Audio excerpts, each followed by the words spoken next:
Bismillahirrahmanirrahim. Assalamualaikum warahmatullahi wabarakatuh. Bertemu kembali dengan saya Sari Dwi Utari SPD.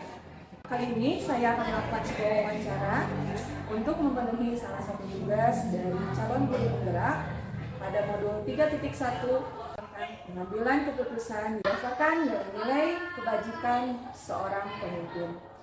Saya saat ini tidak sendiri, saya ditemani oleh narasumber saya, Ibu Kepala Sekolah SMP Negeri 1 Atap Cikawau, Ibu Susilawati SPD MMPD. Selamat pagi Ibu. Pagi Ibu. Bagaimana kabarnya hari ini Ibu? Alhamdulillah baik. Baik. Ibu terima kasih sebelumnya sudah menyempatkan waktu untuk diwawancara ini. Saya mohon izin untuk menyampaikan beberapa pertanyaan kepada Ibu mengenai dilema etika. Ya, boleh. Untuk mengefisienkan waktu, mari kita mulai saja Bu. Ya, Pada pertanyaan yang pertama, yaitu tentang selama ini bagaimana Ibu dapat mengidentifikasi kasus-kasus yang merupakan dilema etika atau bujuk haram? Ya. Di setiap sekolah, apakah itu sekolah besar ataupun sekolah kecil, pasti kita akan dihadapkan ke berbagai permasalahan. Kita ambil contoh yang kita hadapi di sekolah kita sendiri, yaitu di SMP Negeri 1 Atap Cikawau. Permasalahan yang dianggap ringan yang dihadapi saat sekarang adalah mengenai disiplin berpakaian. Dimanapun, kapanpun yang namanya lembaga sekolah itu sudah pasti harus ada disiplin berpakaian, baik itu untuk siswa juga untuk bapak dan ibu gurunya. Kebetulan di sekolah kita ada yang bisa dibilang kasus yang dilema etika, karena di satu sisi siswa berpakaian seperti itu benar karena menurut keinginan dirinya sudah merasa sesuai dengan aturan yang dia laksanakan. Sementara di sisi lain sekolah menganggap pakaian yang dipakai oleh siswa itu kurang benar. Sebagai contoh misalnya begini, pada saat sedang mata pelajaran olahraga, siswa sudah mengenakan pakaian olahraga yang berupa satu setel training. Cuman sangat disayangkan, terkadang ada siswa yang memakai training, ke bawahannya pakaian seragam sekolah, atasnya kaos, namun bukan kaos seragam olahraga sekolah, tapi misalkan kaos pramuka. Secara terlihat keseragaman sudah barang tentu tidak seragam, karena yang tidak ikut kegiatan pramuka tidak memiliki kaos seperti itu. Kaos yang kita pakai adalah warna biru, biru muda sama navy, sedangkan kaos pramuka itu merah. Jadi sangat terlihat mencolok. Yang lain navy sama biru muda, ini siswa ini navy sama merah. Tapi siswa merasa bahwa saya tidak salah karena ini juga seragam sekolah. Nah, tentu ini merupakan sebuah kasus yang dilema. Siswa merasa benar bahwa itu pakaian masih juga seragam, sedangkan sekolah merasa kok tidak tepat dipakainya, kenapa dipakai pada saat olahraga.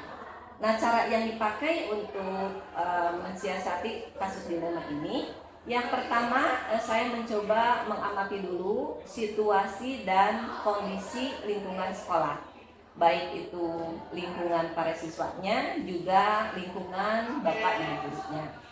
Kemudian diperhatikan keseharian dari siswa dan guru juga. Jadi jangan sampai gurunya melarang-larang kepada siswa yang tidak disiplin, ternyata gurunya juga tidak disiplin. Sebagai contoh misalnya hari Senin Bapak Ibu guru harus berpakaian Pemda. Nah, sementara Bapak Ibu guru entah lupa, entah sengaja misalnya pakai pakaian batik. Ya. Nah, ini juga jadi satu Teladan yang kekhawatiran ya. Jadi siswa bisa saja membalikan fakta. Ya. Nah, Bu, nah apa? Abdi acuk olahraga seragam dilempatkan hari ibu bapak Senin kedahna Pemda tapi batik. Nah, ini juga kita sebagai bapak ibu guru juga harus betul-betul memberikan contoh baik ya. Kemudian kita identifikasi asal muasal latar belakang permasalahan itu dari mana. Apakah dari siswa, ataukah dari bapak ibu guru, ataukah dari lingkungan sekitar. Karena tidak menutup kemungkinan tidak hanya faktor dari dalam yang memberikan motivasi, tapi ada juga faktor dari luar. Misalnya siswa tersebut memiliki teman di sekolah yang berbeda, di sekolahnya teman-teman tersebut bebas berpakaian, sehingga mengajak kepada siswa di sekolah kita, dari sekolah orang mah bebas berguna, bisa mana bebas gitu ya. Nah, ini harus ditelusuri. Barangkali itu yang mengawali untuk identifikasi masalah dilema etika di sekolah kita. Terima kasih atas jawabannya. Kita lanjut ya Bu, yang kedua. Selama ini bagaimana Ibu menjalankan pengambilan keputusan di sekolah Ibu, terutama untuk kasus-kasus di mana ada dua kepentingan yang sama-sama benar atau yang sama-sama mengandung nilai kebajikan? Iya. Untuk mengambil keputusan tentunya tidak serta-merta langsung mengambil keputusan final. Tapi di sini saya harus mengumpulkan berbagai data penunjang, baik itu data-data dari siswa. Misalnya saya mengadakan wawancara dengan siswa yang bisa diandalkan. Kita ambil contoh sampelnya misalnya anak-anak OSIS. Kemudian juga mengadakan wawancara kepada Bapak dan Ibu guru. Bagaimana tentang keseharian lingkungan di kita, kenapa kok tidak seragam ya. Untuk solusinya kita tidak bisa menyalahkan siswa, kita juga tidak serta-merta menyalahkan guru. Tapi harus dipertemukan antara siswa dan guru. Ini sebetulnya yang salah itu siapa? Apakah siswanya yang bandel, tidak berseragam, ataukah gurunya yang kurang respect? Gurunya tidak peduli, siswa mau seragam silahkan, siswa tidak juga silahkan. Nah, itu harus diamati sehingga nantinya dipertemukan supaya mendapatkan solusi yang betul-betul enak kepada siswa, juga enak kepada Bapak dan Ibu guru. Baik, jadi mungkin dalam mengambil sebuah keputusan Ibu tidak bisa langsung memutuskannya. Ya, yang pertama Ibu mengumpulkan berbagai data dengan wawancara di semua pihak, baik itu siswanya atau gurunya atau warga sekolah lainnya, dan lalu menentukan siapa yang terlibat dalam permasalahan ini. Ya. Baik, untuk yang ketiga, langkah-langkah atau prosedur seperti apa yang biasa Ibu lakukan selama ini? Ya.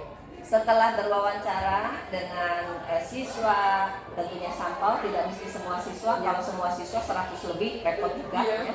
Kemudian dengan Bapak Ibu guru juga tidak mesti semua Bapak Ibu guru, diambil Bapak Ibu guru yang terlibat, diantaranya kesiswaan, kemudian guru olahraga, guru BP, wali kelas. Itu yang lebih sering berinteraksi dengan siswa yang ada di lingkungan kita.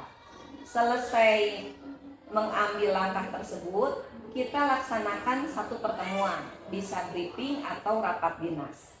Jadi permasalahan disiplin berpakaian kita bahas dalam satu pertemuan dinas Bapak dan Ibu guru, karena sekolah menghadapi kondisi yang kurang nyaman dilihat. Seragamnya, pakaiannya tidak sama. Nah, setelah rapat dinas, setelah ada kata sepakat, misalnya untuk pakaian olahraga, pakaian pramuka, pakaian seragam lainnya, kita tentukan bersama.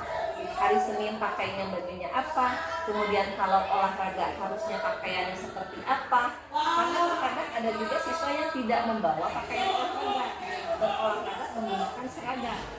Nah itu kita sepakati bahwa itu tidak boleh. Jadi seragam hanya untuk belajar pakaian biasa. Berolahraga mutlak harus menggunakan pakaian olahraga. Sudah ada kata sepakat pada saat rapat dinas. Di lain waktu kita adakan rapat komite. Kita sampaikan informasi tersebut kepada orang tua bahwa sekolah kita mempunyai aturan disiplin berpakaian mulai dari hari Senin sampai dengan hari Sabtu.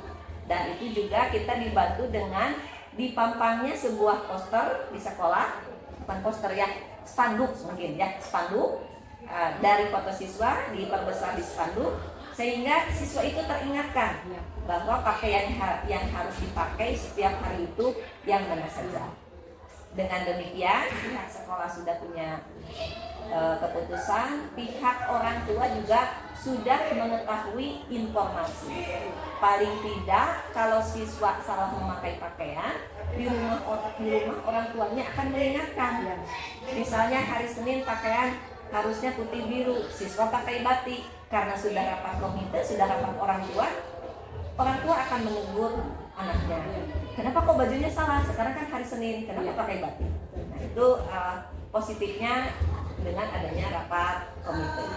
Dengan demikian kita berharap disiplin berpakaian dari Senin sampai Sabtu akan terrealisasi secara optimal, termasuk juga disiplin berpakaian Bapak dan Ibu gurunya.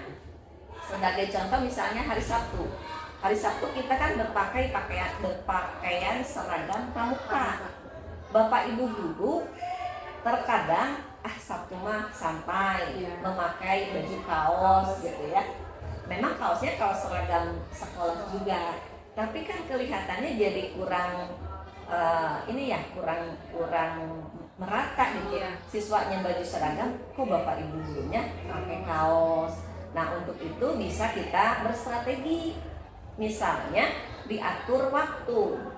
Minggu ke-1, minggu ke-3 pakai baju pramuka. Ini untuk Bapak Ibu guru ya. Kalau siswa kan gampang nanti mengikuti. Berarti kan semua sama serempak. Gurunya baju pramuka, siswanya juga baju pramuka.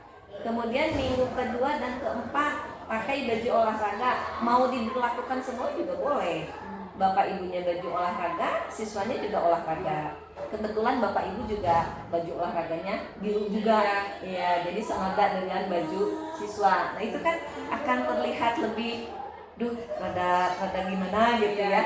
Kalau kita sudah memperlakukan seperti itu.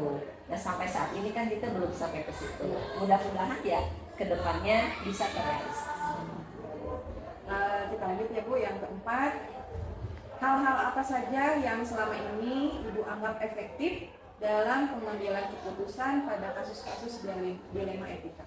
Ya, supaya kita efektif untuk menyelesaikan permasalahan dilema ini, kita tampung dari berbagai pendapat, baik itu pendapat dari siswa, pendapat dari Bapak dan Ibu guru, pendapat dari orang tua. Setelah semuanya ditampung, kita simpulkan bahwa permasalahan ini titiknya di mana, benang merahnya seperti apa. Nanti kalau sudah ditemukan solusi dan penyelesaiannya seperti apa, barulah kita informasikan bahwa sekolah kita sebetulnya mempunyai permasalahan ABCD dan sudah terselesaikan dengan cara ABCD. Ya. Jadi yang pertama memang menampung berbagai pendapat dulu ya. Iya betul. Itu menjadi faktor utama dalam kita menentukan bagaimana efektif tidak pengambilan keputusan ini. Ya. Baik. Selanjutnya hal-hal apa saja yang selama ini merupakan tantangan dalam pengambilan keputusan pada kasus-kasus dilema etika? Ya. Yang menjadi tantangan itu ada dari berbagai pihak, bisa perbedaan pendapat antara siswa dengan siswa. Dalam artian, contoh misalnya siswa kelas 7A beda pendapat dengan siswa kelas 9A. Kan dari tingkatan juga level sudah berbeda ya. Jadi biasanya level yang lebih tinggi kelas 9 mempunyai ego yang lebih tinggi ya. Itu kan beda pendapat, jadi tantangan juga kita mengakurkan kelas 9 dan kelas 7 itu harus seperti apa supaya tidak terjadi perselisihan. Kemudian beda pendapat antar siswa dan guru. Menurut siswa seragam seperti ini baik, tapi menurut Bapak Ibu guru seragam seperti itu kurang baik. Sebagai contoh misalnya siswa punya keinginan membuat seragam sendiri jaket yang hitam. Nah, siswa kan merasa oh gaya, oh baik, oh necis gitu ya, matching dan lain sebagainya. Sementara guru punya pendapat, loh kok pakai bajunya baju kayak begitu, bukan baju seragam. Nah, ini berarti kan beda pendapat antara guru dan siswa. Kemungkinan yang lain adalah beda pendapat antara guru dan guru. Tadi sudah dicontohkan tentang pakaian di hari Sabtu. Untuk Bapak Ibu guru pakai baju pramuka mungkin tidak masalah untuk mata pelajaran yang biasa. Mungkin untuk Bapak Ibu guru mata pelajaran olahraga kadang merasa duh ini asa gaya teuing kamu acuh pramuka gitu. Jadi pengennya baju olahraga terus-terusan.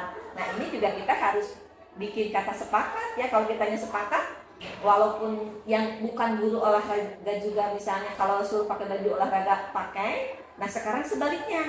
Kalau misalnya kita sepakat pakai baju pramuka, ya bukan untuk 1-2 guru mata pelajaran, tapi untuk semua guru, termasuk juga guru olahraga. Nah, ini kan beda pendapat. Nah, kita cari pendapat yang betul-betul sepaham semuanya antara siswa dengan guru. Jadi perbedaan pendapat ya Bu? Ya betul. Baik, selanjutnya apakah Ibu memiliki sebuah tata cara atau jadwal tertentu dalam menyelesaikan kasus dilema etika? Apakah ada yang langsung diselesaikan di tempat atau memiliki sebuah jadwal untuk menyelesaikannya? Nah, bentuk dan prosedur seperti apa yang Ibu jalankan? Ya, untuk menyelesaikan masalah tentang jadwal atau tata cara, saya tidak buat seperti itu karena kan masalah tidak bisa diprediksi, tidak bisa tercatat dari awal. Masalah itu kan bervariasi, datangnya kapan, jenisnya seperti apa, saya sendiri tidak tahu ya. Untuk masalah yang bisa terselesaikan secara cepat, diselesaikan saat itu juga. Tapi terkadang ada masalah-masalah yang tidak bisa terselesaikan saat itu. Kalau misalnya contoh yang gampang, masalah yang bisa diselesaikan saat itu, siswa membuang sampah sembarangan. Kan itu satu permasalahan ya. Berarti siswa tidak disiplin membuang sampah. Kita selesaikan langsung, siswanya ditegur. Nah, kenapa itu membuang sampah di situ? Nah, itu kan gampang ya, saat itu juga terselesaikan. Tapi ada juga masalah yang tidak bisa diselesaikan saat itu. Nah, untuk masalah yang tidak bisa diselesaikan saat itu, sebagai contoh misalnya ada siswa yang merokok di lingkungan sekolah. Saat itu bisa ditegur siswanya, diberi pemahaman. Tapi ini memerlukan waktu penyelesaian lebih lanjut, yaitu kita harus konfirmasi dengan wali kelas, kita harus konfirmasi dengan guru BP, lebih lanjutnya dipanggil orang tuanya. Berarti contoh permasalahan itu tidak terselesaikan sekaligus. Tapi bukan berarti tidak diselesaikan, akan diselesaikan sambil waktu berjalan.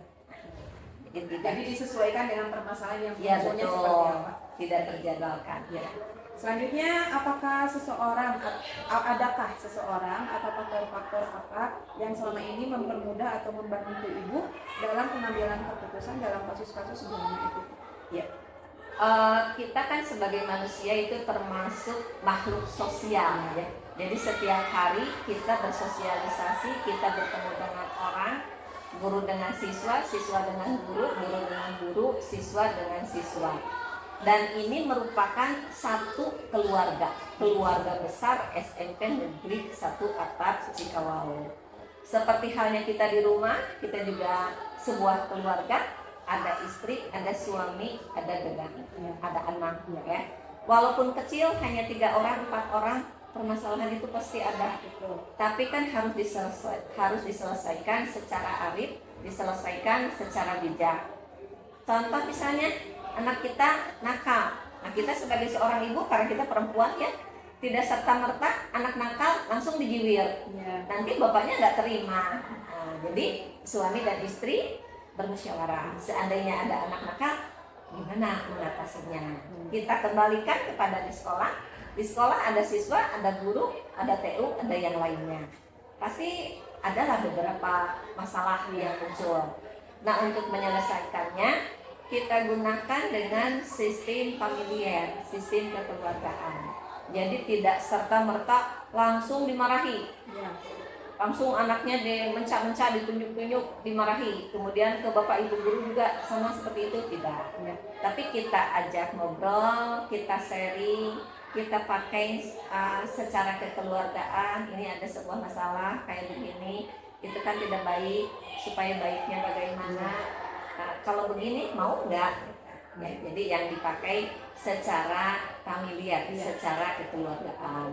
Dengan demikian, baik siswa ataupun bapak ibu guru tidak merasa terhakimi, tapi merasa diajak ngobrol oleh seorang ibu, oleh seorang ayah. Gitu. Dibimbing mencari solusinya. Iya, betul.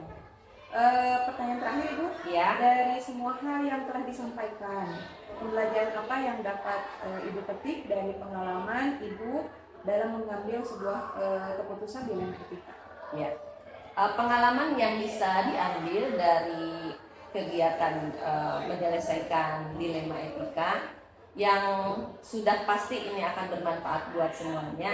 Yang pertama adalah harus adanya komunikasi. Masalah tidak akan selesai kalau tidak diomongkan. Betul. Bagaimana mau tahu ada masalah kalau diam-diaman? Iya. Anaknya murid-murid diam, bapak ibu gurunya diam. Padahal kan ada masalah. Yakin tidak akan terselesaikan. Itu yang pertama, ya, harus ada komunikasi. Tentunya komunikasi juga masing-masing kedua belah pihak harus bisa menahan emosi. Jangan menggunakan komunikasi dengan emosi yang tinggi. Yang kedua adalah saling menghargai pendapat. Siswa menghargai pendapat bapak ibu guru, begitupun sebaliknya. Bapak dan ibu guru harus menghargai pendapat siswa. Jadi jangan punya perasaan, dah saya mah guru, kenapa pendapat siswa mah tekun dihargaan. Saya maha benar, gitu. Jangan seperti itu. Kita hargai, walaupun nanti ujung-ujungnya finalnya misalnya keputusan di bapak ibu guru. Ya. Tapi paling tidak dipersilahkan siswa itu berpendapat dulu. Diberi pemahaman kalau pendapatnya tidak dipakai, alasannya karena kurang tepat.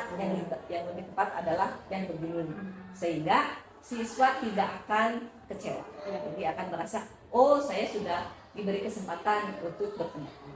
Itu yang bisa diambil. Baik, alhamdulillah ya Bu, seluruh pertanyaan sudah saya sampaikan kepada Ibu, dan Ibu sudah menjawabnya dengan sangat luar biasa, dan jawaban Ibu ini sangat bermakna untuk saya ke depannya menjadi seorang pemimpin pembelajaran. Terima kasih sekali lagi Ibu sudah bisa meluangkan waktunya untuk berdiskusi hari ini. Baik, sekian wawancara kali ini bersama narasumber yang sangat luar biasa, Ibu Susilawati SPDM MPD. Mohon maaf apabila ada kesalahan. Wabillahi taufiq wal hidayah. Wassalamualaikum warahmatullahi wabarakatuh. Waalaikumsalam.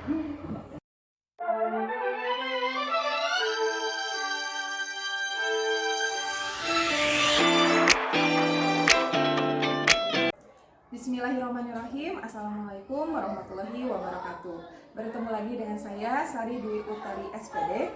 Hari ini saya akan melakukan wawancara bersama salah satu kepala sekolah di Kecamatan Tanjung Sari.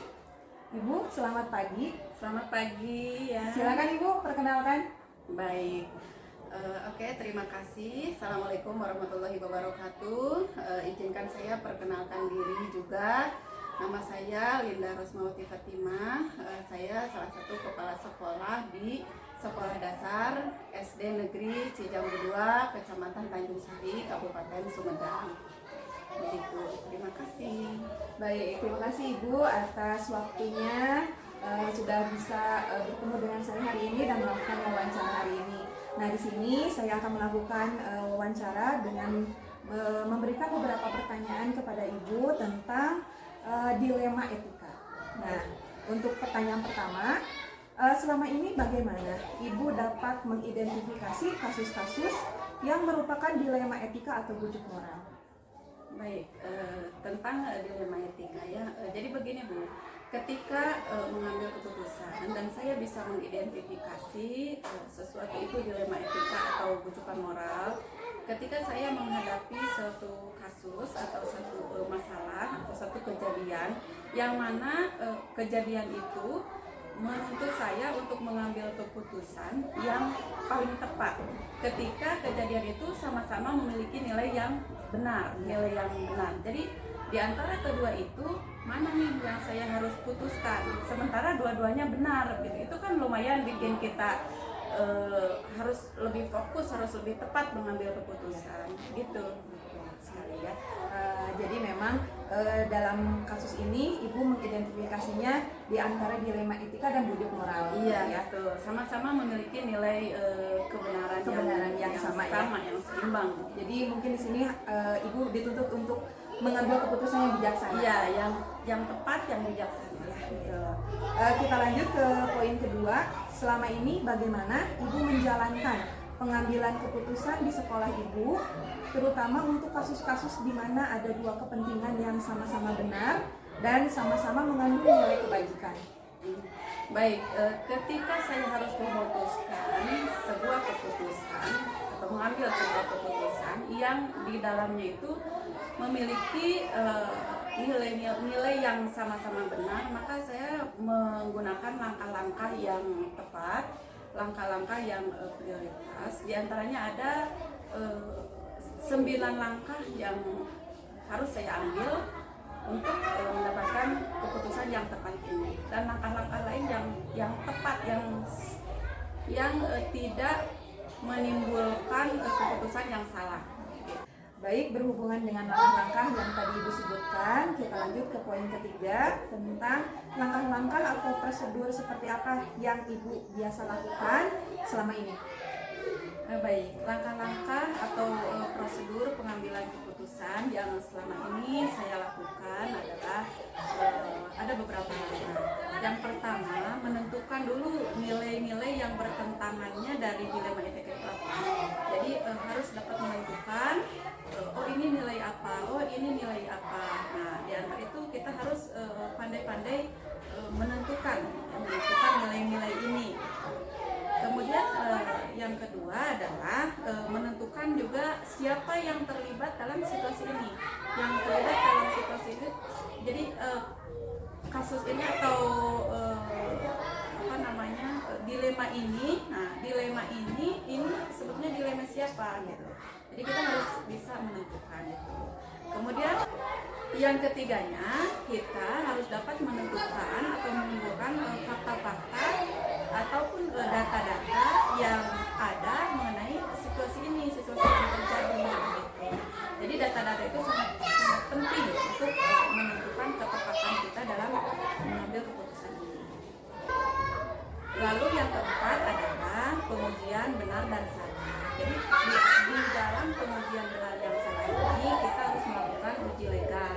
Contohnya, nah uji legal itu apakah situasi ini melanggar hukum atau tidak. Terus yang kedua adalah uji regulasi. Kalau uji regulasi itu apakah di dalam situasi ini ada pelanggaran kode etik atau tidak. Kita juga harus tepat ya. Selanjutnya adalah uji intuisi. Nah, dengan uji intuisi ini kita harus memastikan bahwa situasi ini dengan keputusan yang kita ambil ini, apakah perasaan kita itu ditanya, apakah ini ada yang salah tidak? Itu intuisi kita sangat diuji di sini. Nah, kemudian juga ada uji publikasi. Ketika uji publikasi ini, ketika nanti misalnya dengan keputusan yang kita ambil, keputusan kita itu dicetak di media sosial misalnya atau di media cetak gitu ya, dengan berbagai pihak gitu ya. Nah, apakah ketika kita sudah dipublikasikan di media sosial ataupun di media cetak, apakah kita merasa terganggu tidak dengan publikasi ini? Merasa tidak nyaman tidak? Nah, kalau kita merasa tidak nyaman, itu berarti ada sesuatu yang salah dengan keputusan kita gitu. Jadi kurang tepat keputusan kita. Kemudian yang terakhir adalah ini uji panutan atau idola. Uji panutan ini kita bisa melihat ataupun membayangkan ketika panutan kita atau orang yang diidolakan oleh kita menghadapi situasi ini dan membuat keputusan ini, keputusan apa yang beliau akan lakukan. Nah, itu kita mengidolakan apa yang beliau akan nanti putuskan. Lalu poin yang kelima adalah pengujian paradigma benar lawan benar. Jadi ketika keputusan yang kita ambil itu, apakah keputusan kita itu berpihak pada satu individu atau satu kelompok tertentu? Apakah kita berdasarkan kasihan atau misalnya rasa adil kepada seseorang yang pihak lainnya berdasarkan rasa kasihan misalnya? Itu harus dipertimbangkan baik-baik ya.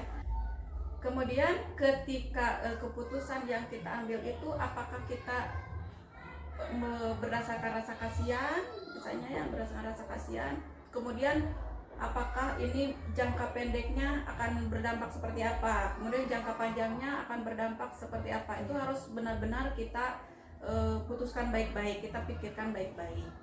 Yang keenam itu saya melakukan prinsip resolusi. Nah, ketika prinsip resolusi ini, ketika mengambil keputusan itu, apakah saya berpikir berbasis rasa kasihan atau rasa peduli, atau misalnya berpikirnya itu karena mengikuti peraturan gitu keputusan yang dibuat ini.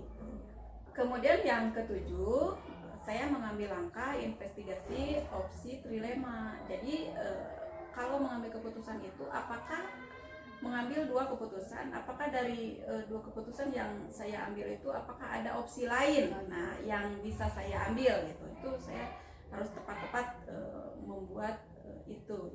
Kemudian langkah yang ke-8, setelah melewati tahapan langkah 1 sampai langkah ke-7, saya membuat keputusan. Nah, langkah ke-8 ini membuat keputusan, dan ketika saya membuat keputusan ini harus benar-benar sesuai dengan moral, harus benar-benar sesuai dengan yang seharusnya saya putuskan.